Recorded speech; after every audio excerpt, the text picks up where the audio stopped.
नमस्कार। Follow up के इस लाइव सेशन में आपका स्वागत है। रोजाना की तरह मैं संजय रंजन हूं और मेरे साथ मनोज पांडे और सनी शरद भी मौजूद हैं। आप लोग धीरे धीरे करके इस लाइव सेशन से जुड़ जाइए और शुरू में ही शेयर कर दीजिए ताकि आज का जो बहुत ही महत्वपूर्ण जो चर्चा का विषय है वो ज़्यादा से ज़्यादा लोगों तक पहुंच सके। लाइव कैप्शन में हमने जो बातें लिखी है वो सीएम हेमंत के भाषण का एक अंग है, जिसको हेमंत सोरेन के पेज से ट्वीट भी किया गया है, पोस्ट भी किया गया है। और इशारों में ही सही जयराम महतो की पार्टी और जयराम महतो को बीजेपी और आजसू का गिरोह बताया है मुख्यमंत्री हेमंत सोरेन ने।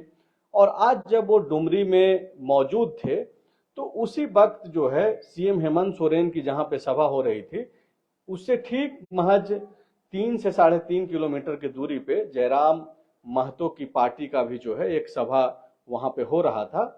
और 2 दिन पहले से ही इस बात को लेकर के चर्चा हो रही थी कि 19 जुलाई यानी कि आज का जो कार्यक्रम डुमरी में होना है मुख्यमंत्री हेमंत सोरेन और जयराम महतो का, उसको लेकर के एक कंपटीशन की भावना जो है जयराम महतो के समर्थकों में दिख रहा था। सोशल मीडिया पे कई लोग ये पोस्ट कर रहे थे कि 19 जुलाई को यानी आज जो है बड़ा मुकाबला होने जा रहा है। इसको लेकर के सोशल मीडिया पे ही जो है मुख्यमंत्री हेमंत सोरेन और महागठबंधन के समर्थकों ने एक पोस्ट किया जो लगातार कई लोग शेयर कर रहे थे, जिसमें उन्होंने इस बात को लेकर के एक तरीके से विरोध जताया कि जब बीते रविवार को हजारीबाग में सुदेश महतो की पार्टी और जयराम महतो की पार्टी का कार्यक्रम था तो उस दिन क्यों नहीं इसे मुकाबला की तरह पेश किया गया। अब जबकि डुमरी में हेमंत सोरेन का कार्यक्रम हो रहा है और जयराम महतो का कार्यक्रम हो रहा है तो क्यों इसे मुकाबला की तरह उनके समर्थकों यानी कि जयराम महतो के समर्थकों के द्वारा इस तरीके से चीजें सोशल मीडिया पे और व्हाट्सएप ग्रुप में जो है इस तरीके का संदेश फैलाया जा रहा है। तो हमारे साथ सनी शरद हैं और मनोज पांडे हैं। जो भी आज हुआ है उस कार्यक्रम में उस पे जो है हम लोग चर्चा रहा था। तो क्या जयराम महतो भारी पड़ गए सीएम हेमंत पर, या फिर सीएम हेमंत के सभाओं से जो तस्वीरें निकल करके आई वो जयराम महतो के दावे पर जो है एक सवाल खड़ा कर रहा है। देखिए, भीड़ तो दोनों की सभा में थी। हालांकि मुख्यमंत्री हेमंत सोरेन की सभा नहीं, एक कार्यक्रम ही था, सरकारी कार्यक्रम था जिसमें कई योजनाओं का और ये सब मुख्यमंत्री ने किया। दूसरी तरफ जो जयराम महतो की तरफ से किया गया था, झारखंडी भाषा खतियान संघर्ष समिति की तरफ से, वो एक बड़ा कार्यक्रम और ताकत दिखाने की भी कोशिश की गई थी। तो दोनों में भीड़ अच्छी खासी थी। चूंकि मैं आज गया नहीं था हजारीबाग की तरफ और इसलिए आंखों देखी हाल तो नहीं बता सकता, लेकिन जो वहां के स्थानीय पत्रकारों से बात हुई उनके अनुसार मुख्यमंत्री हेमंत सोरेन का जो कार्यक्रम है उसमें भी काफी भीड़ थे। गिरिडीह जिला में देखिए 13 प्रखंड हैं कुल, और 13 प्रखंड से लोग मुख्यमंत्री के इस कार्यक्रम में शामिल होने के लिए आए थे। मुख्यमंत्री का जो कार्यक्रम, स्कॉर्पियो की गाड़ी, स्कॉर्पियो के ऊपर खड़े थे, मंच एक था और चारों तरफ से जो लोग वहां पर पहुंचे थे, जो उनके समर्थक पहुंचे थे, भीड़ ही कहिए समर्थक ही कहिए, तो वो जो है चारों तरफ से बैठे हुए थे। तो जयराम महतो की जो तस्वीर निकलकर सामने आ रही है वो दूर से खींची हुई आ रही है, जिसमें कि पूरी भीड़ दिख रही है। मुख्यमंत्री का जो कार्यक्रम था वो पूरा एक पंडाल में था जो भीड़ दिख रहा है। तो तस्वीर के हिसाब से तुलना कीजिए तो दोनों में तो भीड़ दिख रही है, लेकिन जो वहां के स्थानीय पत्रकारों से मेरी बातचीत हुई वो बता रहे हैं कि मुख्यमंत्री के कार्यक्रम में जयराम महतो के कार्यक्रम से ज्यादा भीड़ थी। हमने फिर उसके बाद जयराम महतो से भी इस संबंध में बात करने की कोशिश की, हालांकि उनका मोबाइल बंद था। उनके साथ रहने वाले लोगों से जब बातचीत हुई तब उन्होंने बताया कि मुख्यमंत्री के कार्यक्रम से करीब करीब 1.5 गुना 2 गुना भीड़ जो है जयराम महतो के कार्यक्रम में थी।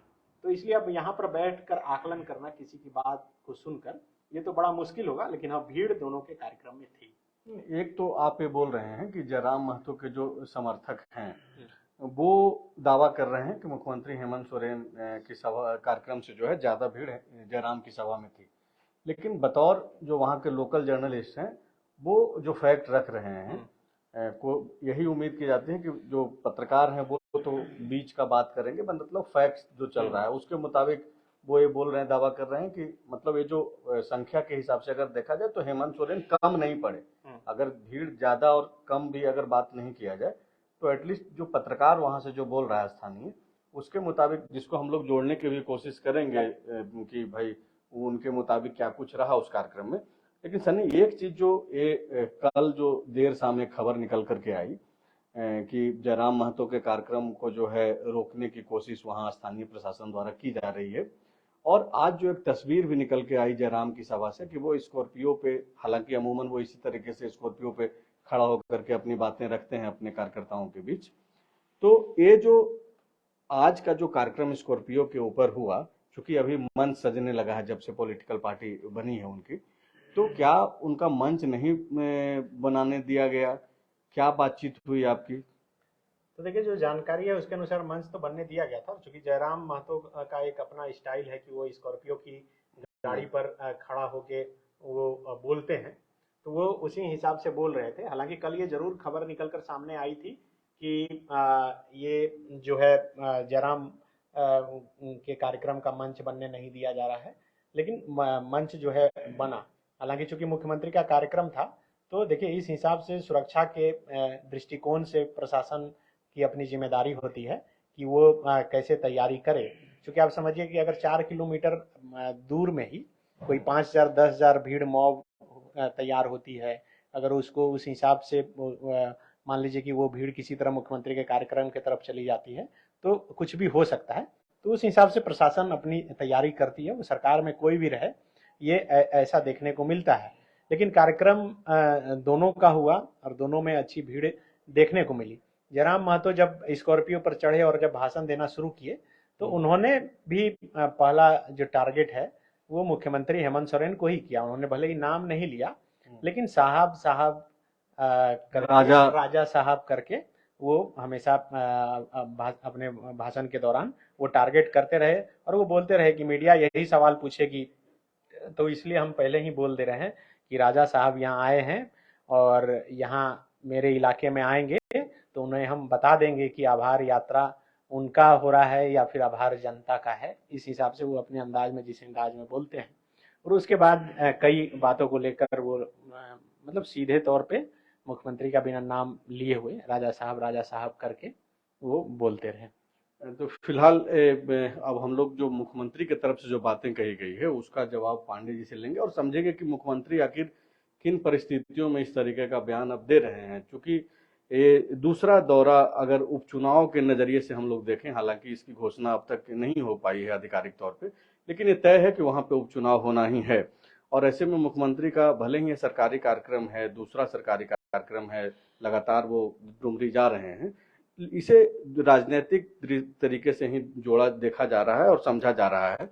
हेमंत सोरेन ने अपने भाषणों से जो महत्वपूर्ण जो चीजें थी, जिसको पोस्ट उन्होंने सोशल मीडिया पे किया, उसका जिक्र पहले सबसे पहले आपको पढ़ करके सुना देते हैं, जिसमें हेमंत सोरेन ने लिखते हैं कि हम 1932 खतियान आधारित नीति लेकर आए, स्थानीय युवा को नौकरी मिले वह नीति लाए, भाजपा आजसू ने षड्यंत्र के तहत उसे निरस्त करवा दिया, हम सरना आदिवासी धर्म कोड लेकर आए, उसे ठंडे बस्ते में डलवा दिया।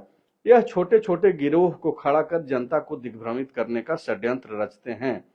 तो यहाँ पे जिस तरीके से मुख्यमंत्री हेमंत सोरेन भाजपा और आजसू को आड़े हाथों लेते हुए जो है जयराम महतो पे जिस तरीके से निशाना साध रहे हैं, और एक तरीके से जयराम की पार्टी और ऐसे कई लोग जैसे अमित महतो जिस तरीके से अलग काम कर रहे हैं, या फिर और भी जो दूसरी शक्तियां हैं जो अभी सक्रिय है, पांडे जी आप इसको किस तरीके से देखते हैं कि हेमंत सोरेन खुद जयराम महतो जैसे और भी दूसरे लोगों को जो है वो छोटा गिरोह का संज्ञा दे रहे हैं, और ये गिरोह भाजपा और आजसू के द्वारा जो है निर्मित है, ऐसा वो बता रहे हैं?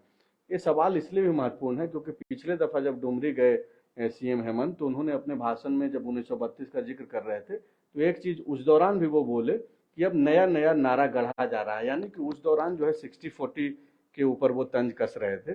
सीएम की ये जो बातें हैं, ये जो टिप्पणी है जयराम जैसे छोटी पार्टियों पे जो अभी एक तरीके से बनने के प्रक्रिया में है, तो क्या ये इतना महत्वपूर्ण है कि मुख्यमंत्री को टिप्पणी करना पड़ रहा है? हाँ, मुख्यमंत्री इस बात को महसूस कर रहे होंगे कि इस क्षेत्रों में, इन क्षेत्रों में खासकर चर्चा 1932 की होनी चाहिए, सरना धर्म कोड की होनी चाहिए, उसको लटकाने वाले की बात होनी चाहिए। लेकिन हमारी सरकार की योजनाओं को बताया जा रहा है कि ये गलत योजनाएं हैं, इनका मुखालफत किया जा रहा है। तो उन्होंने कहा कि ये कौन कर रहा है, ये बीजेपी करेगी तो पब्लिक पूछेगी उनसे सवाल कि आपने क्यों लटकाया। तो इसलिए बीजेपी और रासू ने मिलकर एक नया छोटा छोटा गिरोह क्रिएट किया है जो पूरे मुद्दे को ही डाइवर्ट कर देते हैं। सत्ता से ही सवाल पूछा जा रहा है सिर्फ, और वो भी केंद्र की सत्ता से नहीं, सिर्फ राज्य की सत्ता से सवाल किया जा रहा है, और वो बताया जा रहा है कि ये नाकामी है। लेकिन हमारा जो प्लस पॉइंट है और जो हम नहीं कर पाए, वो किन वजहों से नहीं कर पाए, उनको गिनाने की कोशिश नहीं हो रही है। इसीलिए उनको लगा होगा कि जयराम महतो यहाँ पे फिट बैठते हैं, लिहाजा उन्होंने कह दिया छोटे छोटे गिरोह इस तरीके के एक्टिविटी कर रहे हैं। तो ये ओवरऑल ये जो पूरे झारखंड के पॉलिटिक्स के परिदृश्य में अभी देखा जाना चाहिए मुख्यमंत्री के इस बयान को, या फिर डुमरी में जो उपचुनाव जो तय है, और डुमरी में जिस तरीके की परिस्थितियां बन रही है, ओवैसी की पार्टी AIMIM भी जो है, हालांकि आधिकारिक ऐलान तो नहीं हुआ है, लेकिन प्रदेश अध्यक्ष ने जिस तरीके से बातें स्वीकार की है कि वो अपना कैंडिडेट देंगे ही, तो ये और भाजपा और राजसू जिस तरीके से एकजुटता दिखा रही है वहां पे, तो क्या जयराम इन सब चीजों के बीच में एक फैक्टर वहां बन सकते हैं, मुश्किल पैदा कर सकते हैं अपने समर्थकों को, जिस तरीके से वो मोबिलाइज कर रहे हैं? और खास करके अभी थोड़ी देर पहले जयराम के जो काफी करीबी हैं मोतीलाल, वो ये बोल रहे थे कि वो अपने समर्थकों को बोल रहे हैं कि भाई नोटा में दबाओ। तो जब नोटा में उनके समर्थक वोट करेंगे तो फिर क्या किसके लिए फायदेमंद होगा और किसके लिए नुकसान हो जाएगा? भारत के लिए फायदेमंद होगा। अगर नोटा सबसे ज्यादा वोट ले आता है डुमरी के चुनाव में, तो ये भारत में डिबेट का विषय बनेगा कि क्या नोटा को मान्यता दिया जाए। अभी तक ऐसा नहीं है। अगर नोटा नंबर 1 पे भी आएगा तो उसकी गिनती नहीं होगी, जो नंबर 2 पे होगा वो विजयी होगा। लेकिन डुमरी अगर उपचुनाव में वाकई में अगर ये देश के लिए बड़ी उदाहरण पेश करना चाहते हैं, एक बड़ा संकल्प के साथ करना चाहते हैं, तो वहां से लोगों को बोले नोटा को जिताए। फिर हमारे देश में हो सकता है लीगल वैल्यू हो जाए नोटा को, जहां नोटा जीतेगा वहां फिर से इलेक्शन होगा। ये तो बाद की बात आप कर रहे हैं और भविष्य की परिकल्पना आप बता रहे हैं कि ऐसा हो सकता है। मौजूदा जो परिस्थिति है उसमें अगर नोटा में लोग वोट करेंगे, जयराम के जो कार्यकर्ता हैं, तब किसको बेनिफिट मिलेगा? मेरा सवाल वो है। तब तो फिर जो नोटा मतलब शून्य, तब तो फिर जेएमएम मतलब महागठबंधन और एनडीए, ये दोनों के बीच फाइट होगा, और उनके वोटर जितना अधिक वोट करेंगे उन्हीं को फायदा होगा। अब ये किसके वोटर हैं जो नोटा में अपने आप को जगह इस बार तीसरा विकल्प के तौर पे देखेंगे? अगर वो वोटर अधिकतर जेएमएम के होंगे तो जेएमएम को नुकसान हो जाएगा। अगर वो अधिकतर वोटर एनडीए के होंगे तो एनडीए को नुकसान हो जाएगा। अच्छा सनी, जिस तरीके से, एक तो पहले आप कोशिश ये कीजिए कि जो वहाँ पे स्थानीय जो पत्रकार हैं, अगर उनसे हमारी बातचीत हो जाए, चूंकि वो वहाँ पे ग्राउंड पे मौजूद थे जब CM हेमंत का वहाँ पे कार्यक्रम चल रहा था और वहाँ पे उनकी सभा हो रही थी। मृणाल, सन्नी बोल रहे हैं रांची से। हाँ बोलिए। हाँ, ये आप इस वक्त लाइव हैं फॉलो अप पर। आप मुख्यमंत्री के भी कार्यक्रम में थे और जयराम के भी कार्यक्रम में थे। तो आप बताइए क्या दोनों में जो भीड़ की को लेकर बात हो रही है, तो दोनों में से ज्यादा भीड़ किसकी थी? देखिए, भीड़ तो दोनों ही कार्यक्रम में थी, लेकिन अधिक भीड़ CM हेमंत सोरेन के कार्यक्रम में थी। अच्छा जी। तो आप, हाँ, तो आप जो है मुख्यमंत्री जी के कार्यक्रम में थे या जयराम जी के कार्यक्रम में थे? हम दोनों कार्यक्रम में थे, दोनों कार्यक्रम को अपने आंखों से देखे हैं। हाँ। दोनों कार्यक्रम में भीड़ थी। जयराम महतो के भी कार्यक्रम में भीड़ थी। हाँ। लेकिन CM के कार्यक्रम में अत्यधिक भीड़ थी। अच्छा, एक अनुमान के तौर पे कितनी भीड़ होगी? देखिए, करीब CM हेमंत सोरेन के कार्यक्रम में करीब 15 से 16 हजार के लगभग की संख्या में भीड़ थी। हाँ। जबकि जयराम महतो के कार्यक्रम में 8 से 10 हजार के लगभग की भीड़ थी। लेकिन जो तस्वीर दिख रही है तो उसमें तो लग रहा है कि जयराम के ही कार्यक्रम में भीड़ है। देखिए, तस्वीर से आप भीड़ का अनुमान नहीं लगा सकते हैं, क्योंकि CM का जिस स्थल पर कार्यक्रम था वहां पर भव्य पंडाल बनाया गया था। पंडाल में बहुत सारे लोग बैठे हुए थे, करीब 15 से 16,000। हाँ। और ये जयराम महतो का कार्यक्रम जो था वो एक खुले मैदान में था। हाँ। तो मैदान की तस्वीर आपको देख के लग रहा होगा कि भीड़ इसमें ज्यादा है। भीड़ थी, भीड़ कम नहीं थी, ये नहीं कर सकते हैं।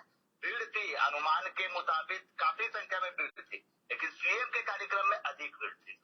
अच्छा मृणाल, एक भीड़ तो किसी भी का आकलन नहीं कर सकते। अगर दोनों पॉलिटिकल ये होता, रैलियां होती या सभाएं होती तो माना जाता था। एक सरकारी कार्यक्रम था, शिलान्यास था, परिसंपत्ति का वितरण था, तो वहां पे तंत्र भी लगता है, वहां के लाभुक को भी बुलाया जाता है। मेरा ये कहना है कि गिरिडीह जिले में जो डुमरी प्रखंड आता है, वहां चर्चा किस बात को लेकर थी? सुबह से लोग चर्चा किस को लेकर कर रहे थे? मुख्यमंत्री की सभाओं के बारे में जानना चाह रहे थे या जयराम की सभाओं के बारे में जानना चाह रहे थे? देखिए, चर्चा तो कल से ही दोनों कार्यक्रम को लेकर थी। एक तरफ जयराम महतो के समर्थक जयराम महतो के कार्यक्रम की चर्चा कर रहे थे, तो दूसरी तरफ हेमंत सोरेन के कार्यक्रम की चर्चा झामुमो के समर्थक या फिर स्थानीय स्तर पर जो भी लोकल नेता है उनके द्वारा की जा रही थी। क्योंकि हेमंत सोरेन का जो कार्यक्रम था वो परिसंपत्तियों का वितरण था, ऑनलाइन शिलान्यास और उद्घाटन का था। इसके अलावे यहाँ से एक बड़ा मैसेज जाने वाला था कि आगामी डुमरी में जो उपचुनाव होने वाला है, तो उपचुनाव को लेकर राजनीतिक दलों की नजर जो है या आम लोगों की, डुमरी के विधानसभा क्षेत्र के लोगों की नजर वो सीएम के कार्यक्रम पर ज्यादा फोकस थी कि सीएम इस कार्यक्रम से क्या बोलेंगे, क्या संबोधन करेंगे। और इस कार्यक्रम के जरिए सीएम के अलावे जो अन्य मंत्री भी थे उन्होंने भी साफ तौर पर आगामी डुमरी में जो उपचुनाव होने वाला है उस उपचुनाव में भी समर्थन करने की अपील की गई है। जी अच्छा मृणाल, आप चूंकि उस इलाके से आते हैं, वहां से रिपोर्टिंग करते रहे हैं, तो ये तो एक कार्यक्रम तो आज की बात हम लोग कर ही रहे हैं, लेकिन ये तय है कि जगन्नाथ महतो के निधन के बाद वहां उपचुनाव तो होना ही है, भले ही अब तक आधिकारिक घोषणा उसकी नहीं हुई है चुनाव आयोग के द्वारा। इन सब कार्यक्रमों के बीच में डुमरी में क्या चर्चा हो रहा है? जयराम महतो जो अपने समर्थकों के साथ, कार्यकर्ताओं के साथ जो इकट्ठा हो रहे हैं, तो जयराम के कार्यकर्ता जो डुमरी के वोटर हैं और जो उनके कार्यक्रमों में शामिल हो रहे हैं, उनके जेहन में क्या चल रहा है?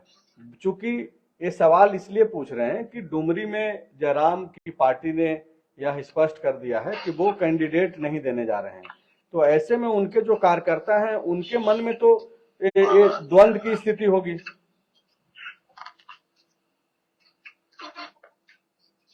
मृणाल, आवाज मिल रही है आपको? आवाज नहीं आ रही है आपकी।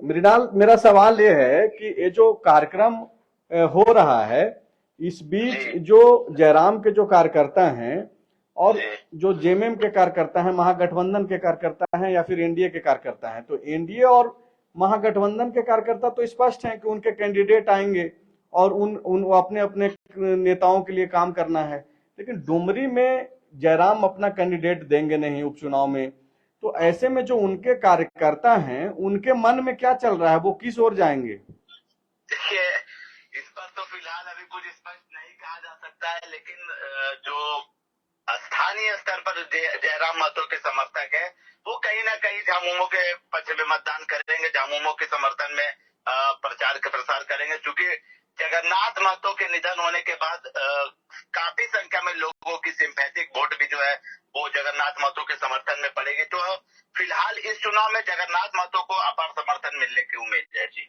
एक आखिरी सवाल मृणाल आपसे लेते हैं। क्या आप वहां इतने लंबे अरसे से पत्रकारिता कर रहे हैं, कभी कोई भी चुनाव में आपने देखा कि डुमरी सीट को लेकर स्वयं जो कार्यकारी अध्यक्ष हैं वो इतना मेहनत करते दिखे हों पहले पिछले चुनाव में हेमंत सोरेन? देखिए, 2005 से लगातार चुनाव हो रही है, लेकिन टाइगर जगन्नाथ महतो जो कि जिनका अभी निधन हो चुका है, वो खुद अपने स्तर से स्थानीय स्तर पर इतने मजबूत पकड़ बना लिए थे कि उन्हें जो है किसी की जरूरत भी नहीं पड़ रही थी और लगातार वो अपने क्षेत्र में विधानसभा चुनाव जीतते आ रहे थे। जी, शुक्रिया, बहुत बहुत शुक्रिया आपको बातचीत करने के लिए। तो ये मृणाल थे, वो स्थानीय पत्रकार उस इलाके के, गिरिडीह और ये जो डुमरी का जो इलाका है, ये उनका आकलन, ये उनका अपना आकलन है और आज की जो परिस्थितियां वो वहां पे देखे वो द फॉलो अप और फॉलो अप के जो तमाम दर्शक इस वक्त लाइव में जुड़े हुए हैं उनसे वो साझा कर रहे थे। तो ये जो परिस्थितियां बन रही है, हम लोग ये भी कोशिश करेंगे कि जयराम महतो या फिर उनके जो ये मित्र हैं, जो पार्टी के जो एक तरीके से नेता हैं, मोतीलाल युवा नेता, उनसे हम लोग कोशिश करेंगे कि बातचीत करें, और इसीलिए हम लोग, हमारा ये प्रयास भी है कि उनको जोड़ करके जो है आप तक जो है ये हम लोग साझा करें कि आखिर क्या कुछ हुआ है। लेकिन देखिए कि ये जो परिस्थितियां बन रही है काफी दिलचस्प बन रहा है, और जयराम महतो के जो समर्थक हैं वो, और जयराम महतो के जो कार्यकर्ता हैं या फिर उनके जो नेता हैं, वो लगातार वो इस बात का दावा कर रहे हैं कि वो डुमरी उपचुनाव में किसी भी ओर जो है अपना फैसला नहीं लेंगे, बल्कि अपने कार्यकर्ताओं से एक तो अपील वो ये करेंगे कि भाई आप नोटा का, आपके पास विकल्प है, आप नोटा की तरफ जाइए। दूसरा विकल्प ये हो सकता है कि वो अपने कार्यकर्ताओं को अपने विवेक के अनुसार फैसला लेने के लिए जो है उनको स्वतंत्र करें। लेकिन इन दोनों परिस्थितियों में नुकसान तो खास करके जयराम की पार्टी को होगी बाबा, क्योंकि अगर कोई एक पार्टी अभी बनने की प्रक्रिया में है, लोगों को एकजुट करने की प्रक्रिया में है, और उसी दौरान अपने कार्यकर्ताओं को अगर जयराम की पार्टी ये फ्री हैंड दे देते हैं कि ठीक है आपको जो डिसीजन लेना है लीजिए, तब तो फिर वो नुकसान होगा। जयराम अपना आकलन नहीं कर पाएंगे अपनी पार्टी का समर्थन का। अगर वो नोटा में कहते हैं तो नोटा ही उनका कैंडिडेट हो जाएगा। ईवीएम में सबसे नीचे आने वाला नोटा अगर नंबर 1 आ गया तो वो आकलन कर सकते हैं कि हाँ, हमारे समर्थक हमारे कहने पे कम से कम डुमरी विधानसभा में सर्वाधिक मत किया है, तो उनको या तो नोटा का विकल्प देना चाहिए या तो अपना कैंडिडेट खड़ा करना चाहिए। उससे उनकी पार्टी की ताकत पता चल जाएगी कि वो उनका जो कनेक्शन है लोगों तक, जो भीड़ उमड़ रही है, जब वोटिंग का समय आता है तो वो कहाँ टर्न अप होते हैं। अगर वो नोटा भी देते, कैंडिडेट खड़ा नहीं करते, कहते हैं कि मान लीजिए कि दोनों में कोई बेहतर नहीं या किसी में कोई बेहतर नहीं है, तो वहां पे अगर वो नोटा में अगर देंगे विकल्प मेरे अनुसार से, तो उनको अपनी स्थिति का आकलन हो जाएगा पार्टी का कि हम फिलहाल किस स्थिति में हैं। लेकिन जिस तरीके से ये लोग चैलेंज कर रहे हैं सीधे सत्ता को, सरकार के मुखिया को, और राजा बाबू बोल करके हेमंत सोरेन को एक तरीके से प्रवोक करने वाली जो परिस्थितियां पैदा हो रही है, और जयराम महतो के अगर भाषण आप सुनेंगे तो वो काफी अग्रेसिव होकर के अपना भाषण देते हैं अपने कार्यकर्ताओं के बीच में। और यही वजह भी है कि कार्यकर्ता जो है, चूंकि सब यंग लोग वहां पे इकट्ठा होते हैं ज्यादातर, तो वो अपने आप को जो है कनेक्ट करते हैं। तो इसका क्या बेनिफिट्स उनको ग्राउंड पर मिल रहा है, या फिर इसका आप लंबे समय में इसका नुकसान देखते हैं? नहीं, इसका बेनिफिट होता है। राजनीति की शुरुआत ही विरोध से होती है, इसीलिए बोला जाता है कि नेता प्रतिपक्ष जो है बेस्ट आदमी का मैन होता है। विपक्ष में ज्यादा हमेशा बहुमत होता है, मतलब लोगों का समर्थन होता है, भीड़ होती है।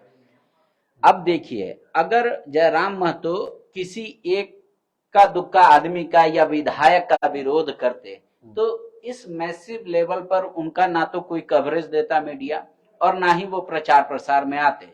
कोई भी छोटा दल या कोई भी छोटा समूह या कोई भी एक आदमी इंडिविजुअली किसका विरोध कर रहा है उस पे वो डिपेंड करता है, और वो किन तथ्यों को रखता है, किन तर्कों को रखता है। तो लिहाजा ये बात है, अगर चूंकि हेमंत सोरेन का वो विरोध करेंगे तो हेमंत सोरेन के चाहने वाले पूरे झारखंड में हैं, तो हर कोई सुनना चाहेगा कि किन तथ्यों के आधार पे या किन तर्कों के आधार पे उनका विरोध कर रहे हैं। तो जयराम भले ही उन क्षेत्रों में अभी तक नहीं पहुंचे हों, लेकिन वहां भी लोग उनको सुन रहे होंगे। दूसरी बात यह है कि अगर वहां के स्थानीय विधायक मान लीजिए कि आते हैं उनके टारगेट पे, तो वहीं के लोग सुनेंगे, क्योंकि कई एक विधायक को दूसरे जगह के लोग आइडेंटिफाई भी नहीं कर पाते हैं। एक जो ये है, जयराम जी हैं, जयराम महतो खुद जुड़े हैं। जयराम जी, आपका स्वागत है फॉलो अप के इस लाइव में जुड़ने के लिए, और शुक्रिया भी आपका। आपका बहुत बहुत धन्यवाद हमें फॉलो अप में जोड़ने के लिए। सबसे पहले तो ये बताइए कि किस तरीके का कार्यक्रम हुआ आपका, क्योंकि कल से ही जो है चर्चा हो रही थी आपके कार्यक्रम की, और ये जो सीएम की भी आज सभा थी वहां पे। तो पहले तो आप ये बताइए कि आप लोग सक्सेस रहे खुद से, मैंने आप सोशल मीडिया जांच सकते हैं। मुझे लगता है कि काफी कम समय में हमारे जुझारू साथियों ने, नौजवानों ने जो जुनून का परिचय दिया वो काबिल तारीफ है। आज का जो कार्यक्रम रहा वो ऐतिहासिक रहा और मैंने कह सकते हैं कि मैंने लोगों का जनभावना कहीं ना कहीं जो आरोप भी हम लोग को लगता है कि क्या ये भीड़ वोट में तब्दील होगी कि नहीं, तो कहीं ना कहीं आज के इस कार्यक्रम में साबित किया कि भविष्य में हम लोग उसके छोटानागपुर में तो कम से कम एक निर्णायक रोल में रहेंगे।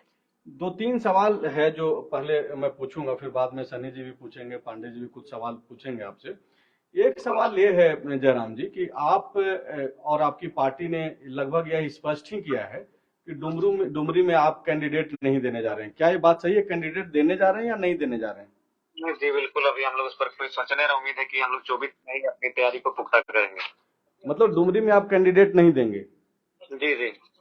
तो ऐसे में अब जब आप ये तय कर रहे हैं कि डुमरी में अपना कैंडिडेट नहीं देंगे, आपकी पार्टी का कोई कैंडिडेट नहीं होगा, तो ये जो आपके जो कार्यकर्ता आपके कार्यक्रमों में जुट रहे हैं, उनको क्या आप फ्री हैंड छोड़ देंगे या फिर कोई मैसेज आप सर्कुलेट करेंगे कि भाई आपको किस तरफ जाना है? क्योंकि आपके कार्यकर्ता तो आपके साथ जुड़ रहे हैं, आपके साथ जुड़ाव उनका हो रहा है और आपके साथ जुड़ इसलिए रहे हैं क्योंकि आप राज्य सरकार के ऊपर हमलावर हैं, सरकार की नीतियों के खिलाफ लगातार आप जो है बोल रहे हैं लोगों से, लोगों के पास, और लोग भी इसीलिए आपसे जुड़ रहे हैं कि आप जो है एक सवाल कर रहे हैं सरकार से सामने खड़ा होकर के। तो जब आपका सवाल सरकार से है और आपके सवालों के साथ आपके लोग आपके साथ जुड़ रहे हैं, तो उन लोगों को आप क्या मैसेज देना चाहते हैं डुमरी में कार्यक्रम करके, जबकि वहां पे उपचुनाव होना है?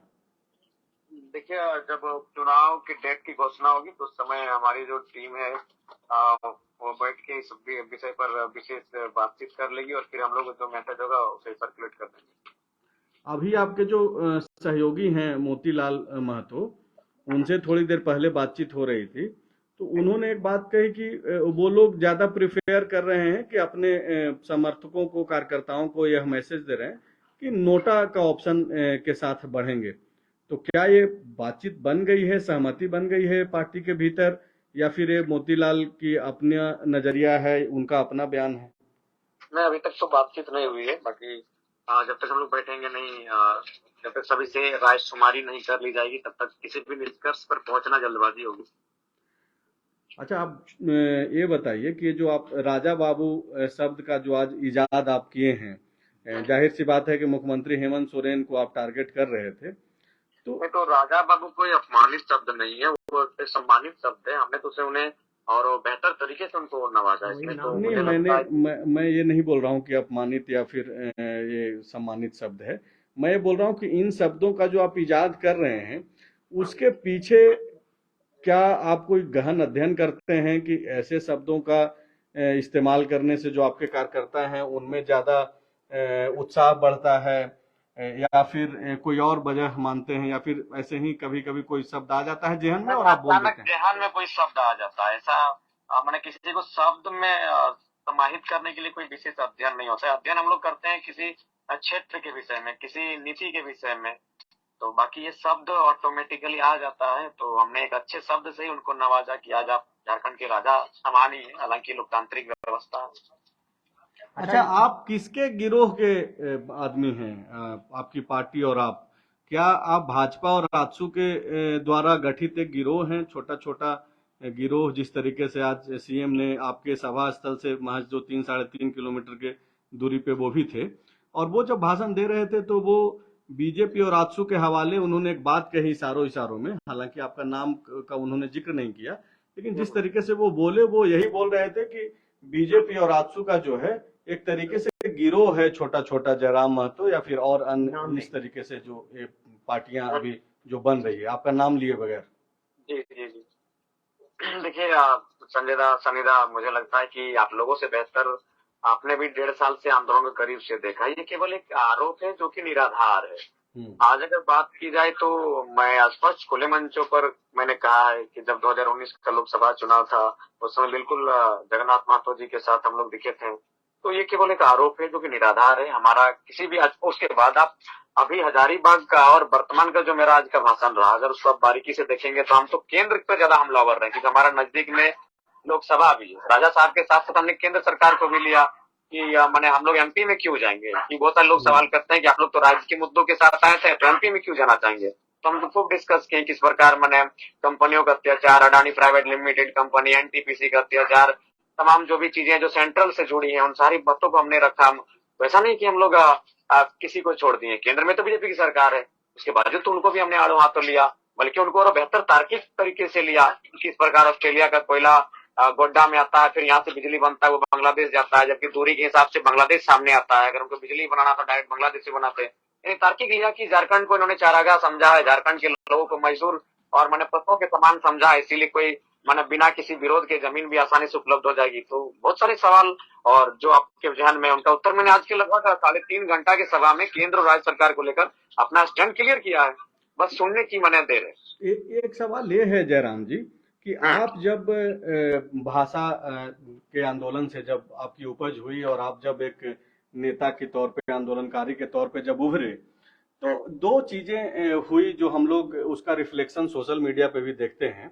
वो ये है कि एक तो अपने मुद्दों के साथ यहाँ का जो युवा है झारखंड का, वो काफी मुखरता के साथ खड़ा हो गया है और वो जो भी चीजें देखता है कि उसके पक्ष में नहीं है, उसका विरोध करता है।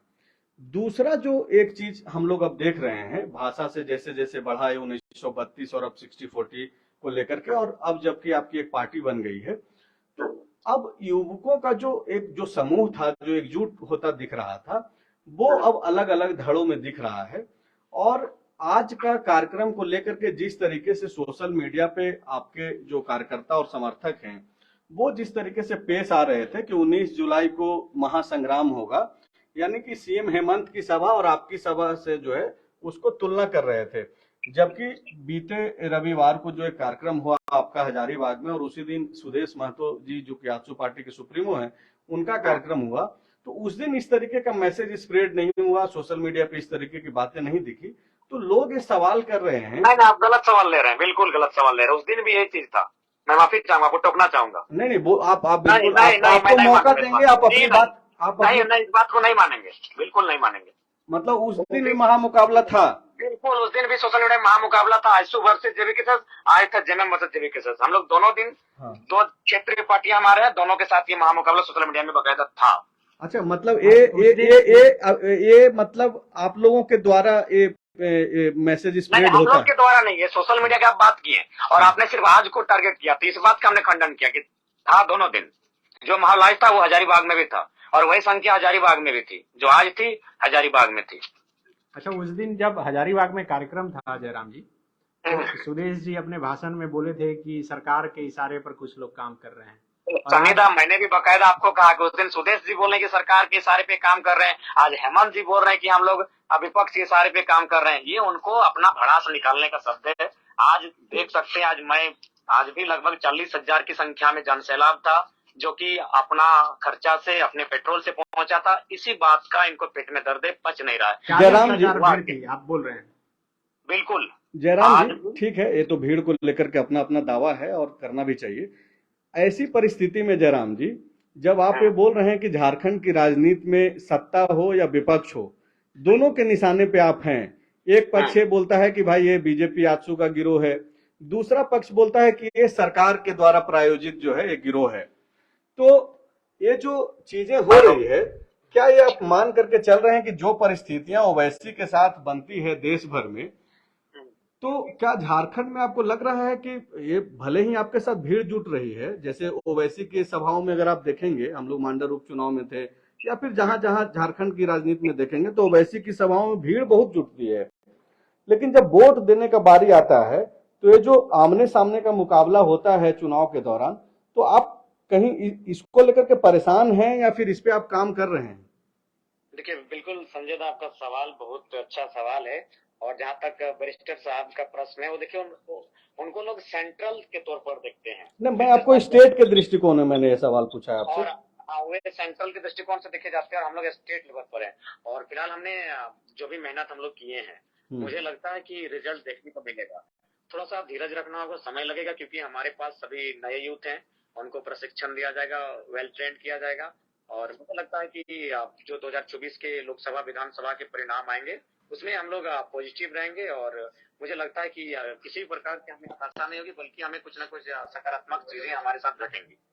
अच्छा, एक एक सवाल जयराम जी, चूंकि ये डुमरी में ही कार्यक्रम था और जाहिर सी बात है, जब डुमरी में चूंकि उपचुनाव होना है और डुमरी में ये कार्यक्रम हो रहा है, तो सबका सवाल होगा कि चूंकि उपचुनाव को टारगेट करके ही कहीं ना कहीं आपका ये कार्यक्रम हुआ। नहीं नहीं, मैं सन्निधा अपनी बात को मैं रिपीट करना चाहूंगा कि ये डुमरी के स्थान पर कोई और भी जगह होता तो ये कार्यक्रम होता। बकायदा हम लोग 8 महीना पहले जब माननीय मुख्यमंत्री ने गढ़वा इत्यादि क्षेत्रों में खतियानी जोहार यात्रा निकाला था, तभी हम लोग बोले थे कि भाई यदि आप में आपको लगता है कि आप सही हैं तो आप कभी उत्तरी छोटानागपुर आइए, फिर हम लोग ना आपका काला झंडा से विरोध करेंगे ना नारेबाजी से, हम लोग आपका एक सांकेतिक मैंने सभा आपके बगल में करेंगे 5-10 किलोमीटर में, और अगर वहां लोग जुटते हैं तो आप समझ लीजिएगा कि आप कहीं ना कहीं दिग्भ्रमित कर रहे हैं राज्य की जनता को। तो बस डुमरी की जगह अगर धनबाद होता, बोकारो भी होता, रामगढ़ भी होता, हजारीबाग का ये हिस्सा होता, तो जाहिर सी बात है हम लोग का ये कार्यक्रम होता। डुमरी को देखकर नहीं किया गया, ये माननीय मुख्यमंत्री को देखकर किया गया। इसमें सिर्फ मेरा एक सवाल आगे यही था, क्योंकि ये डुमरी में सभा थी और टारगेट पर झारखंड में तो आपने राजा साहब को किया और केंद्र की सरकार पर हमला बोला, लेकिन आपका जो सोशल मीडिया अकाउंट है उसका जो प्रोफाइल फोटो है, उस प्रोफाइल फोटो में जगन्नाथ महतो कुर्सी पर बैठे हैं और जयराम महतो पीछे खड़े हैं। तो ये क्या मैसेज देना चाहते हैं? एक तो आप दिखा रहे हैं कि आप दोनों साथ में हैं और दूसरी है कि उनके ही इलाके में आप सभा कर रहे हैं। जब उनका देहांत हुआ था तब सभी लोग हम लोग उनको मैंने विदाई देने के लिए, अंतिम विदाई देने के लिए सभी अपना डीपी में पिक्चर लगाए, तो उसके बाद बदले नहीं है। और जैसी बात है कदावर नेता रहे तो डीपी कोई विषय नहीं है, और डीपी में में भी उनका स्थान है, तो आज नहीं रहे उसका हमें खेद है। लेकिन आज जो हम लोग हैं कहीं ना कहीं माननीय मुख्यमंत्री को एक असहमति दिखाना चाहते थे कि आपकी नीतियों से भले लोग दूसरे जिला के लोग खुश हो सकते हैं, लेकिन धनबाद, बोकारो, गिरिडीह जहां आंदोलन का स्टार्टिंग हुआ है वहां के लोग आपसे नाराज है, और वही एक असहमति सभा थी जिसको पूरे राज्य ने देखा। अच्छा, कुछ पांडे जी सवाल कर रहे हैं आपसे। हाँ पांडे साहब, जोहार। जोहार। मेरा सवाल थोड़ा एकदम सीधा है और छोटा रहेगा, उम्मीद करता हूँ आप छोटा में ही जवाब दे दीजिएगा। आपने कहा कि अभी साथी बैठेंगे तब तय करेंगे कि डुमरी में हम क्या करेंगे चुनाव में, तो क्या माना जाए कि आप जेएमएम के भी साथ जा सकते हैं, आरसू के भी साथ जा सकते हैं, या इन दोनों के बीच छोड़ सकते हैं अपने समर्थकों को कि आप लोग इस बार तय कर लीजिए, जिसको देना है उसको दीजिए? क्या माने? देखिए, आपका जो अंतिम शब्द रहा आदरणीय पांडे था, हम लोग फोकस करेंगे कि इस बार जनता को ही, क्योंकि देखिए जहां तक जो संभावित कैंडिडेट डुमरी विधानसभा के उपचुनाव में आएंगे, जैसा कि अभी नाम का लगभग विपक्ष से भी रायशुमारी हो रहा है और पक्ष से तो हो ही चुका है, तो दोनों कहीं ना कहीं एक कदावर शख्स की पत्नियां रहेंगी, तो इस लिहाज से हम लोग जनता को ही कहेंगे कि भाई आपको जिनके पास जाना है, दोनों सामान्य परिस्थिति में है, बाकी 24 में हम लोग फ्रेश होकर आएंगे। और आज की सभा आप ये कह रहे हैं कि बस इसलिए आयोजित की गई थी ताकि मुख्यमंत्री को ये संदेश मिल जाए कि आपसे जनता नाराज है, इसलिए लिहाजा वो लोग दूसरे जगह इकट्ठा हो सकते हैं। बकायदा मैंने बहुत सारे मीडिया के सामने भी संबोधन किया था अपने इंटरव्यू में भी कि माननीय मुख्यमंत्री जो अक्षरा सिंह को लेकर गढ़वा आते हैं तो कभी मैंने दुमका चले जाते हैं खतियानी जोहार यात्रा के लिए, तो उनको अगर वास्तव में लगता है कि वे खतियानी जोहार यात्रा के हकदार हैं तो धनबाद, बोकारो, गिरिडीह, हजारीबाग, रामगढ़ हम जिला का नाम लेकर बोले तो वहाँ आइए, लोग आपको अपनी असहमति बता देंगे कि आपसे संतुष्ट नहीं है। तो इसी उद्देश्य के साथ आज की जनसभा थी। मेरा आखिरी संभवतः मैं जोड़ रहा हूँ, तो क्या जयराम महतो पार्टी सिर्फ उत्तरी छोटा नागपुर के लिए बना रहे हैं? नहीं, मैं देखिए कोई भी आज तक झारखंड का इतिहास रहा है, कोई भी राजनीतिक दल, और इस बात को भी स्वीकारना होगा कि अचानक उसका ग्रोथ नहीं होता है। हम लोग फिलहाल जहाँ मजबूत हैं, यहाँ क्यों मजबूत हैं आप? यहाँ क्यों मजबूत हैं? जाति की वजह से? नहीं, जाति कहाँ, हजारीबाग में तो हमारी जाति नहीं थी, विचारधारा। तो विचारधारा तो पूरे झारखंड का एक होगा। मैंने समय लगेगा, कोई विचारधारा जब आप फैलती है तो मुझे लगता है टाइम लगता है। जैसे पहले देखिए, पहले 2 जिलों में था, धनबाद, बोकारो में, फिर वो हवा गिरिडीह तक आई, गिरिडीह के बाद फिर बोकारो से उधर रामगढ़ क्रॉस की, और फिर गिरिडीह के बाद हजारीबाग। नहीं, तो आपकी पार्टी की विचारधारा क्या है? हमारी पार्टी की विचारधारा है समानता की। हमारी पार्टी की विचारधारा है कि कोई किसी के हिस्से पर नजर न गड़ाए, सभी अपने अपने हिस्से का भोजन खाए। तो संथाल में क्यों इसको आपको लगता है कि लोग समर्थन नहीं करेंगे? पलामू प्रमंडल में क्यों नहीं करेंगे? कोई लांछनदार होंगे ये माना जाए, तय है। देखिए अभी जैसा हमारे साथी जो संगठन के साथी हैं वो जिस प्रकार मेहनत करेंगे उस उनके मेहनत के अनुसार हम लोग लोकसभा में कैंडिडेट देंगे। तो आप लोग क्या बूथ लेवल तक कमेटी बनाने की सोच रहे हैं या सिर्फ एक मैसेज बनाकर जनता पे छोड़ देना चाहते हैं कि देखिए हमारा मुद्दा ये है, हमारे पास रिसोर्सेज कम है, हमारे पास आदमी कम है, लिहाजा आप लोग खुद स्वतः आके वोट दीजिए? नहीं, बकायदा हम लोग पन्ना प्रमुख तक अपना संगठन बनाने की सोचे हैं। अच्छा, पन्ना प्रमुख का मतलब जो वोटर लिस्ट होता है ना। हाँ, वो समझ गया मैं, भाजपा वाला पन्ना प्रमुख नहीं समझ रहा हूँ। चूल्हा प्रमुख नहीं, चूल्हा प्रमुख और पन्ना प्रमुख। अच्छा, पन्ना प्रमुख, ठीक है। ये कॉपी नहीं करना है, कुछ अपना नया शब्दों का नए चीजों का इजाद करना है, तो हम लोग पन्ना प्रमुख के साथ जाएंगे। नहीं, पन्ना प्रमुख ऑलरेडी है, बीजेपी पन्ना प्रमुख बनाती है। ठीक है, हम लोग कुछ तब दूसरा सोचेंगे कि हम लोग कभी इतनी बड़ी पार्टी है उसके बारे में स्टडी किया नहीं है, तो निश्चय हम लोग भी कुछ बेहतर सोचेंगे जो हम लोग ग्राउंड लेवल तक जा सके। और सवाल है मेरा छोटा, आप चाहे तो दर्शक थोड़ा और इंटरटेन करेंगे, क्योंकि आपसे बात करना भी अच्छा है और आपकी आवाज में कनेक्ट भी है, तभी तो लोग इतना खर्च करके स्वयं आते हैं सुनने के लिए। मेरा एकदम रैपिड फायर टाइप का सवाल है, आप चाहिए लेना तो ले सकते हैं, पास ऑन भी कर सकते हैं। अगर पांडे भैया हमने कोई सवाल स्किप नहीं किया, आपके सवाल को लेंगे। ठीक है, राहुल गांधी और मोदी में सबसे बेहतर नेता कौन लगते हैं जयराम को? देखिए जहाँ तक मुझे लगता है राहुल गांधी अभी तक सत्ता में आए नहीं है। नहीं, वो सांसद हैं कई बार से। नहीं, वे कभी प्राइम मिनिस्टर के लेवल पर नहीं आए हैं। नहीं, मैंने पूछा प्राइम मिनिस्टर ने, नेता कौन अच्छे लगते हैं आपको? अगर दोनों को देखा जाए तो मेरा हिसाब से लगता है कि फिलहाल तीसरे विकल्प की राष्ट्र को दरकार है। और तीसरा विकल्प कौन हो सकता है, केजरीवाल, नीतीश कुमार? देखिए इस पर तो कह पाना जल्दीबाजी होगी, लेकिन नीतीश कुमार और केजरीवाल दोनों बेहतर हो सकते हैं, दोनों में से कोई बेहतर हो सकता है। तो मुझे लगता है कि अब राष्ट्र को भी तीसरे विकल्प की ओर बढ़ना चाहिए, क्योंकि कांग्रेस के बाद बीजेपी, फिर अगर कांग्रेस में चले जाएंगे तो मुझे लगता है लोकतंत्र में बदलाव होना चाहिए। क्या झारखंड आपकी पार्टी जो है वो क्राउड फंडिंग पे विश्वास करेगी या कॉर्पोरेट फंडिंग को भी उतना ही अहमियत देगी चुनाव के लिए? नहीं, हम लोग कॉर्पोरेट के साथ तो नहीं जाएंगे पांडे भैया, इसलिए नहीं जाएंगे क्योंकि कॉर्पोरेट के कारण ही तो आज हमारे सांसद बोने बन के बैठे हैं, हमारे विधायक गूंगे बनकर बैठे हैं, एनटीपीसी पे बोल नहीं पाते हैं, कूड़ा खाप में जो आंदोलन चल रहा है महिलाओं का वहां नहीं बोल पाते हैं, आपका बीएसएल में नहीं बोल पाते हैं, आपका कोई भी जो फैक्ट्रियां हैं, कंपनियां हैं जो लगातार प्रदूषण कर रही हैं, उनके प्रदूषण से बच्चे कैंसर से मर रहे हैं, लेकिन हमारे विधायक सांसद मौन है। बहुत सारे जुल्म है कंपनियों के माध्यम से। अभी आपका कुटकी साइड आए, यहाँ पर बहुत सारे गांव है जहाँ जबरन जमीन अधिग्रहण किया जा रहा है, लेकिन कोई चुपचाप तमाशा देख रहे हैं। तो कॉर्पोरेट्स की फंडिंग के साथ हम लोग नहीं चलेंगे, हम लोग क्राउड फंडिंग के साथ ही चलेंगे।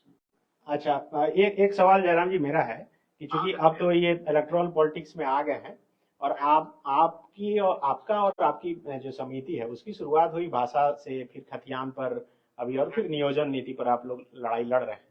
तो जो लोग खतियानी हैं, झारखंडी हैं, वो तो आपके साथ सहज महसूस कर रहे हैं या कर रहे होंगे, लेकिन कुछ लोग जो आप जिनको बाहरी बिहारी बोलते हैं, वो लोग यहाँ के वोटर हैं, उनके लिए आपकी क्या सोच है? क्या उनको आप चाहेंगे कि वो आपके साथ रहें, आपका हिस्सा बने आपके पार्टी का, या फिर आपका वोटर बने? क्या उनको एकदम इग्नोर कर देना है कि उनके लिए कुछ है? देखिए हमने शुरू से कहा कि हमारी लड़ाई बाहरी भीतरी की नहीं है, हमारी लड़ाई है अपने राज्य के अस्तित्व को बचाने की। हमने तो उदाहरण भी तमाम दिए कि हमारे लोग भी 12 लाख 15 लाख अन्य प्रदेशों में रहते हैं, वहाँ जिस प्रकार खाते हैं, कमाते हैं, रहते हैं, जीवन यापन करते हैं, उसी प्रकार के बाहर के लोग भी यहाँ आए रहे हैं। लेकिन अगर कोई डोमिनेट करने लगे हमारे स्टेट को कहीं और से आकर और लगातार हमें मतलब अधिग्रहित करे हमारी भूमियों को, तो ये कहीं ना कहीं डेमोग्राफी को बदलने के जैसा है। और यूएनओ की नजरों में भी किसी स्टेट की, किसी क्षेत्र की डेमोग्राफी को बदलना एक वार क्राइम के बराबर होता है। तो हम लोग चाहते हैं कि हमारी डेमोग्राफी ना बदली जाए, लोग आए जिस प्रकार हमारे लोग तमिलनाडु में रहते हैं, केरल में रहते हैं, महाराष्ट्र में, गुजरात में, सूरत में रहते हैं, प्रेम भाव से रहें।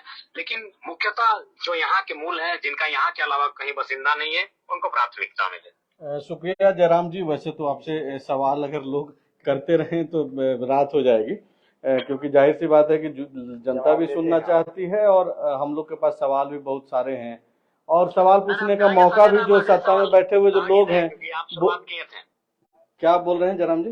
संजय दा, मतलब अंत आपके आखिरी सवाल से हो, शुरुआत आप किए थे, अंत भी आप कीजिए। तो एक जो आखिरी सवाल तो नहीं कहेंगे, फिर मिलेंगे तो हम लोग सवाल पूछेंगे ही। मेरा आपसे सीखेंगे भी हम। हाँ, मेरा सिर्फ एक वो असमंजस सा दिख रहा है, क्योंकि मैं जो देख रहा हूँ परिस्थितियां डुमरी को लेकर के, एक तरफ आप जगन्नाथ महतो के सम्मान में, जाहिर सी बात है कि वो इस तरीके के नेता थे, उनका बहुत ज्यादा एक्सेप्टेंस भी था, जाहिर सी बात है कि आप लोग भी उनको फॉलो करते थे।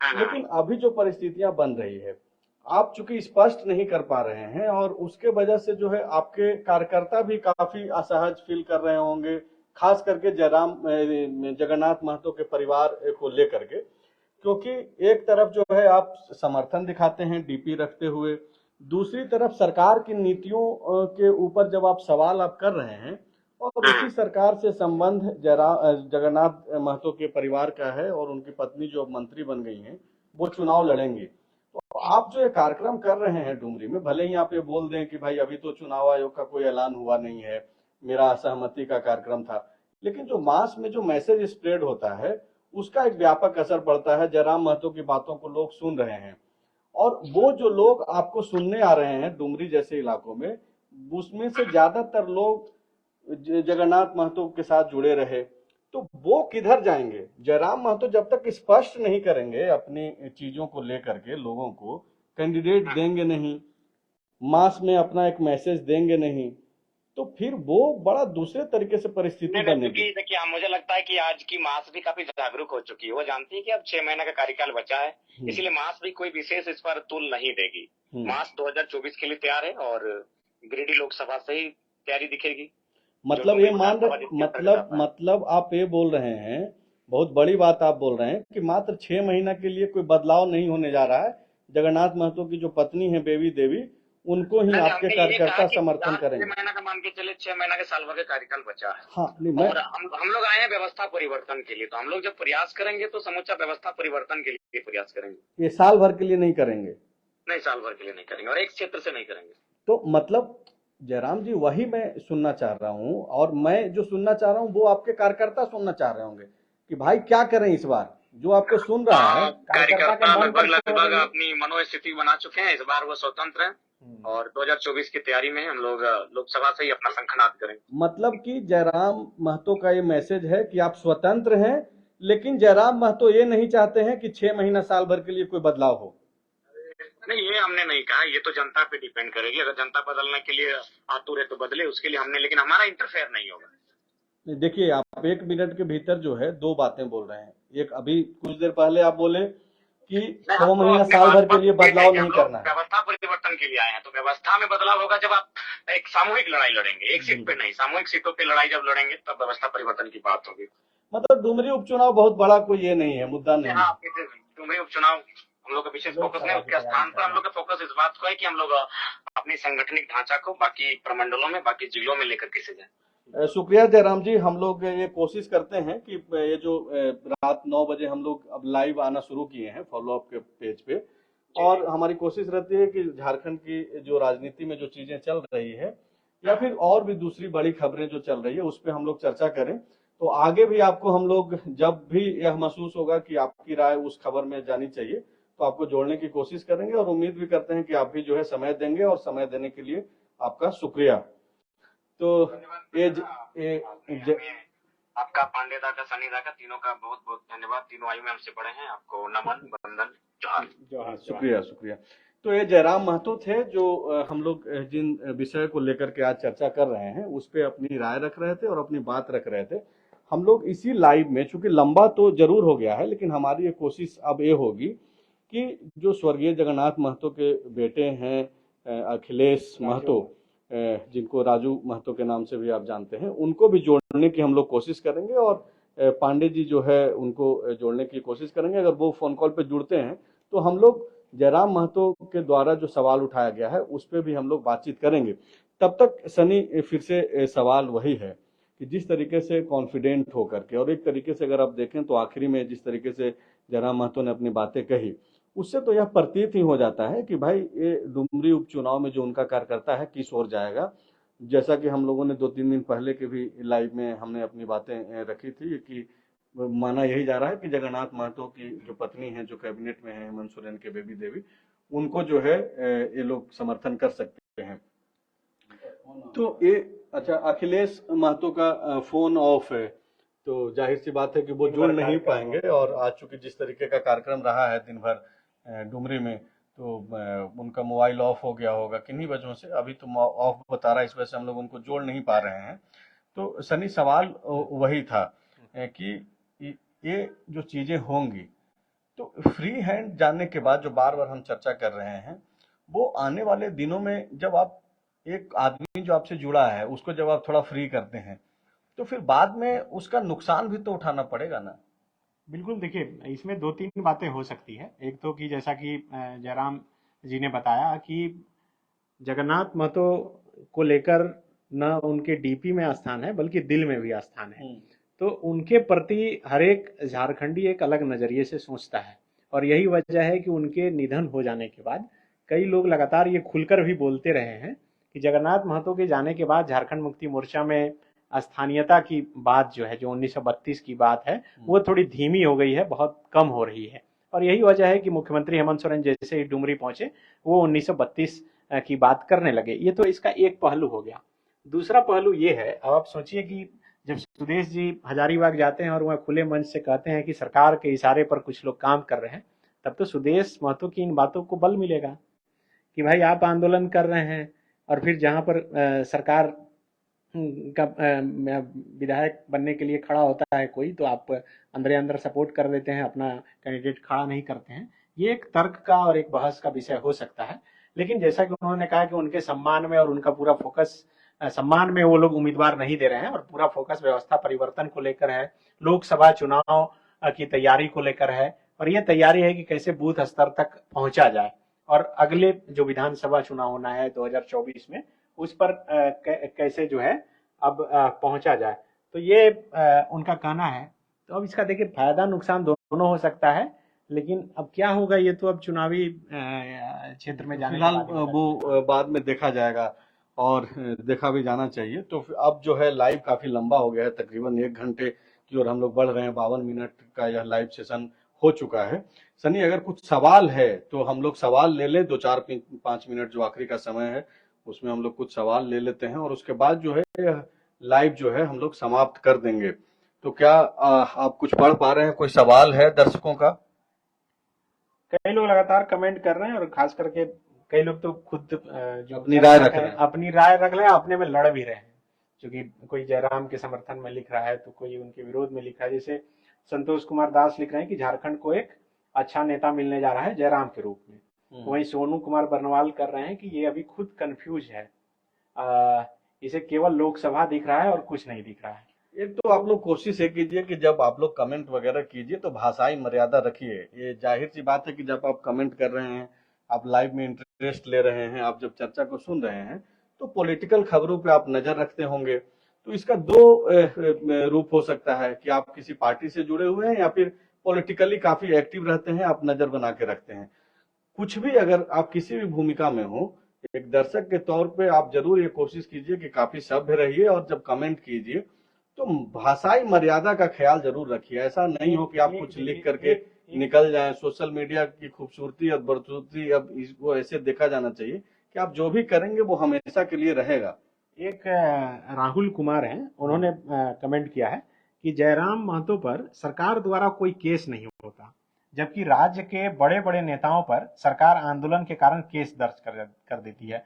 फिर क्यों न माना जाए कि जयराम महतो सरकार के संरक्षण में काम कर रहे हैं और संरक्षण उनको प्राप्त है। ये बहुत जरूरी सवाल है और इसका जो आधार है वो भी काफी तर्कपूर्ण है। देखिए एक बात समझिए, जब 1932 इस बार हेमंत सोरेन ने पहली बार कैबिनेट से पास किया था तो वहां आतिशबाजी और मिठाइयां बटी। उसके बाद वो पूरा रैली की शक्ल में वो पहुंचे अपने क्षेत्र में, जगन्नाथ महतो, और वहां भी उन्होंने बताया। वहां तब तक आग पनप चुकी थी कि भाई 32 ही है हमारा डिमांड। सीएम अगर कोई कार्रवाई करेंगे जयराम पे या कोई मामला होगा तो अभी उनके समर्थक या उनके दल उसको भी भजा लेंगे। तो लिहाजा इस वजह से भी वो नहीं चाहते थे, या सरकार या प्रशासन को ऐसा उचित नहीं लगा कि कोई इन पे कार्रवाई करे या केस एड्रेस करे, ताकि वो मैसेज भी ना जाए कि भाई इन पे कार्रवाई की जा रही है। और एक तरीका ये भी हो सकता है सीएम हेमंत के द्वारा दिखाने का, इग्नोर करके कि भाई आपको हम बहुत ज्यादा उस तरीके का तवज्जो नहीं देना चाहते हैं। एक मैसेज भी तो ये बन रहा है, बहुत चलो ठीक है आंदोलन हो रहा है लेकिन सरकार को कोई बहुत फर्क नहीं पड़ा। नहीं, सामान्य तौर पे सरकार को कोई लेना देना नहीं होता है केस से, वो पर केस ना होना ये सवाल जरूर खड़ा करता है, क्योंकि प्रशासन को जहां भी लगता है कि मेरे हिसाब से चीजें नहीं गई तो वहां केस होता है। कई बार विधानसभा के आप घेराव में देखेंगे कि बैरिकेटिंग से भी वापस गए हैं लोग, और तब भी केस हुआ। हाँ, तो ऐसी परिस्थितियां होती है। तो लिहाजा ये माना जा सकता है कि हाँ भाई ये होगा कि एक आप जानबूझकर उग्र मत कीजिए किसी सनी, इसी सवाल का सनी आप भी जवाब दीजिए कि ये जो पांडे जी बोल रहे हैं, बाबा बोल रहे हैं कि विधानसभा का घेराव में भी जो है लोग जाते हैं तो केस हो जाता है, भले ही बैरिकेटिंग तोड़े या नहीं तोड़े। जयराम महतो विधानसभा तक का घेराव कर चुके हैं, कई चीजें हुई, लाठियां भी बरसी, खबरें ये निकल के आई कि हिरासत में लिया गया, लेकिन कोई मामला नहीं बना है। ये जो सवाल है उसमें तर्क तो है और दम भी है। देखिए, इसकी कई वजह हो सकती है। अब इसका जवाब देने से पहले एक बात मैं बताना चाहूंगा कि अक्टूबर का महीना था, गांधी जी की जयंती थी, और मोरहाबादी मैदान में उस वक्त सहायक पुलिस कर्मियों का आंदोलन चल रहा था। ये करीब 2007 में मुझे लगता है कि बापू वाटिका में गांधी जी की प्रतिमा बनी थी, और 2007 से लेकर 2022 तक में पहली बार ऐसा हुआ कि कोई राज्य का मुख्यमंत्री गांधी जयंती के दिन वहां नहीं गया और कार्यक्रम नहीं हुआ। अगर उस समय मुख्यमंत्री हेमंत सोरेन चाहते तो पुलिस बल का प्रयोग करके उस भीड़ को वहां से हटाया जा सकता था, उनके आंदोलन को खत्म किया जा सकता था, लेकिन उस आंदोलन का सम्मान किया गया और मुख्यमंत्री हेमंत सोरेन धुरुआ में जो खादी का वहां पर बापू की प्रतिमा है वहां पर वो जाके किए। तो इसके दो मायने हो सकते हैं। एक तो ये है कि झारखंड मुक्ति मोर्चा कहती है कि वो आंदोलन की पार्टी है, तो या तो आंदोलन का वो सम्मान कर रही है, वो नहीं कर रही है। अब उसी को आप इससे जोड़कर देखिए, अब ये आंदोलन कर रहे हैं तो ठीक है। देखिए, एक है कि राजनीतिक वैमनस्यता अलग है, मुद्दों की लड़ाई अपनी जगह है, लेकिन एक जो स्तर होता है वो स्तर अगर मेंटेन करके रखा जा रहा है तब तो ठीक है। आपने कहा कि विधानसभा घेराव जब हो रहा था तो मैं वहां पर था। जयराम महतो को जो एडीएम लॉ एंड ऑर्डर थे उन्होंने कॉलर पकड़कर उठाकर वो ले जा रहे थे, और उन्होंने उठाकर पकड़ा, जैसे कॉलर यही पकड़ा कि जयराम महतो आप हिरासत में लिए गए हैं। जयराम वहीं पर बैठ गए और उन्होंने कहा कि आप हिरासत में ले लीजिए। चारों तरफ से लाठियां बरस रही थी और जयराम के जो समर्थक थे वो चारों तरफ से उन्हें बचा रहे थे, जो उनका एक अपना लड़का घेरा रहा था। वहां से जयराम को फिर लेकर जब एडीएम लॉ एंड ऑर्डर जाने लगे तब तक वहां के अधिकारियों के फोन जो है बजने लगे। कई लोग ये भी बताए कि सरकार के तरफ से फोन आया, चूंकि कई जगह लाइव चल रहा था वो, चूंकि विधानसभा का सत्र चल रहा था, मुख्यमंत्री की आंखों के सामने से भी वो तस्वीरें गुजरी और उनके आदेश पर फिर जयराम महतो को छोड़ गया कि चूंकि ये लोग यहीं के बच्चे हैं, आंदोलन कर रहे हैं और जो मांग है उस पर सरकार विचार करेगी। फिलहाल कोई केस नहीं दर्ज होना चाहिए, कोई अरेस्टिंग नहीं होनी चाहिए। और मुझे लगता है यही वजह है कि सुदेश महतो जैसे लोग ये बोलते हैं, ये सरकार के इशारे पर इनका ये पूरा आंदोलन चल रहा है। एक फैक्ट तो ये भी है सनी पांडे क्या उन पे कोई मामला दर्ज हुआ है कि नहीं, इसकी जानकारी मुझे नहीं। पांडे जी, एक फैक्ट तो ये भी है कि जयराम महतो और इनकी पार्टी और इनके आंदोलनों का जो सवाल है वही सवाल तो जेएमएम का भी है, चाहे वो 1932 का मसला हो, 60-40 को भी लेकर के ज्यादातर सरकार के विधायक बोल रहे हैं कि भाई ये मौजूदा एक तात्कालिक व्यवस्था है, कोई ऐसा नहीं है कि हमेशा के लिए व्यवस्था रह जाएगा। ये लोग भी चाह रहे हैं कि रिजर्वेशन यहाँ के लोगों के लिए ज्यादा हो, चाहे वो भाषा का भी मामला हो। भाषा को लेकर के अगर हम लोग देखें तो सबसे पहला विवाद तो मुख्यमंत्री हेमंत सोरेन ने ही एक हिंदुस्तान टाइम्स को अपने इंटरव्यू में जो दिया था, और जिस तरीके से उन्होंने कहा कि भोजपुरी जो है डोमिनेट करने वालों की लैंग्वेज है, और एक तरीके से उसकी शुरुआत तो मुख्यमंत्री हेमंत ने ही की। अगर ऐसे इसको इस तरीके से अगर हम लोग देखें तो बाद में भले ही जो पांडे जी बोलते हैं, जो मैं नहीं बोल पा रहा हूँ कि पॉलिटिकली राइट और लीगली रॉन्ग और लीगली राइट और पॉलिटिकली रॉन्ग वाला जो मसला है, उसमें सरकार अपना जो चीजों को लेकर के फंस जा रही है वो अलग बात है। लेकिन जो जयराम महतो का जो सवाल है, वो सवाल से जेएमएम तो पीछे नहीं हट रहा है, वही सवाल को लेकर के तो ये भी उठा रहा है मसला। यही वजह है। और देखिए अभी एक कमेंट भी आया है, संजय पटेल लिख रहे हैं कि जयराम महतो जी कोई गलत काम नहीं कर रहे हैं कि उन पर कोई केस होगा, बस लोगों को जागरूक कर रहे हैं। बाकी एनडीए एंड यूपीए बस लूटने का काम कर रही है। अगले 2024 परिवर्तन होगी, ये जयराम के समर्थक होंगे। हालांकि उन्होंने कहा कि वो जागरूक कर रहे हैं। अब कहीं भी देखिए जहां पर भी जयराम महतो का कार्यक्रम होता है तो लोग टुकड़ियों में, कोई पैदल आ रहा है, कोई साइकिल से आ रहा है, कोई मोटरसाइकिल से आ रहा है, कोई बोलेरो से आ रहा है, कोई स्कॉर्पियो से आ रहा है, कोई बस से आ रहा है, कोई टेम्पू से आ रहा है, जैसे भी आ रहा है वो कार्यक्रम स्थल तक पहुंचता है और फिर उसी तरीके से धीरे धीरे वो भीड़ हट जाती है। मुझे लगता है कि अभी जहां भी कार्यक्रम हुई है, कहीं भी भीड़ अव्यवस्थित नहीं हुई है या फिर कोई ऐसा काम नहीं किया है कि केस करना पड़े, सिवाय विधानसभा घेराव के दौरान जो लाठीचार्ज हुआ और विधानसभा तक ये पहुंचने की कोशिश की थी। और कोई सवाल अगर है तो आप सवाल ले लें, नहीं तो हम लोग इस लाइव को जो है अब समाप्त करेंगे, क्योंकि 1 घंटा से ज्यादा का वक्त हो गया है। तो इस लाइव को आज हम लोग इतना ही समय में समाप्त कर देते हैं।